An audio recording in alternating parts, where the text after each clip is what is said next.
হইরে সরজ তু এটা আগর হেলা হেলা হেলা হাউ মুগে লোচনা থাও মু জানদেলি তু বলি মু জানদেলি হেলা হইরে শেষরে এই কাম করিয়া থিলে কি রে ডেলিভারি বয় ମୁଁ ଜାଣିଥିଲି ମୋର ପୁରାପୁରି ବିଶ୍ୱାସ ଥିଲା ଦିନେ ନା ଦିନେ ତୁ ଗୋଟେ ବଡ଼ ଚାକିରି କରୁ ଏତେ ବଡ଼ ଚାକିରି ଚୁପ୍ କରେ ଏଇଟା ମୋର ପାର୍ଟ ଟାଇମ୍ ବିଜନେସ୍ ହେଲା ଆଠୁ ମୋର ବଡ଼ ବିଜନେସ୍ ଅଛି ଓ ବିଜନେସ୍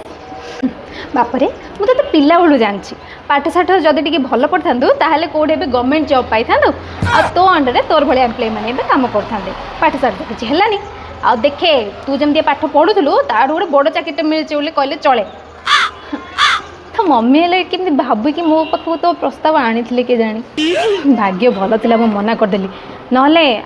ଆଜି ମୋତେ ହେଲେ ଏମିତି ଡେଲିଭରି କରିବାକୁ ପଡ଼ିଥାନ୍ତା କେଉଁଠି ନା କେଉଁଠି ବାପରେ ବାପ ଭାବିଲା ବେଳକୁ ମୋତେ ଟେନସନ୍ ଲାଗୁଛି ଭଲ ହେଲା ମୁଁ ମନା କରିଦେଲି ଆଜି ଦେଖି ଆଚ୍ଛା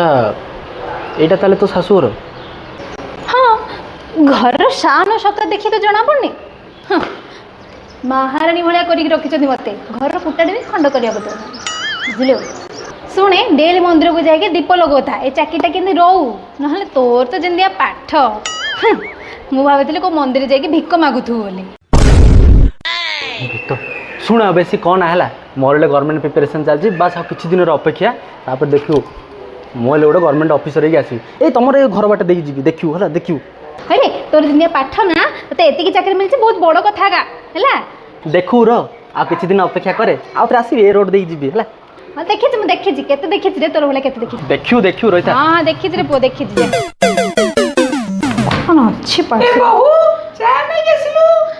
ହଁ ଆଣୁଛି ଆରେ ଜଳଖିଆ ହେଲାନି ଯଦି ନେଇକି ଆସୁନ ଜଲ୍ଦି ହଁ ବାବା ଯାଉଛି ରୁହ ଟିକେ ଭାଉଜ ମୋ ସାର୍ଟଟା କାଇଁ ଅଛି ନେଇକି ଆସୁଛି